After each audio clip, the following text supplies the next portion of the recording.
আপোনালোকে যি দৃশ্য দেখি আছে এই দৃশ্য আচলতে লেজাই কলাখোৱা এক দৃশ্য।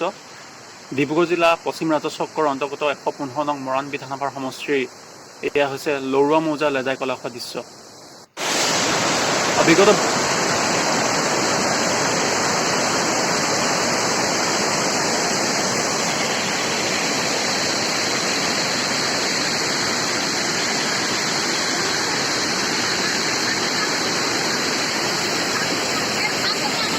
বিগত বৰ্ষসমূহৰ দৰে এইবাৰ লেজাই কলাখোৱাত বৃহত্তৰ বান দেখিবলৈ পোৱা গৈছে। দিহিং, চেঁচা আৰু ব্ৰহ্মপুত্ৰ বাঢ়নি পানী এইদৰে প্লাবিত কৰি পেলাইছে এই বৃহৎ অঞ্চলটো।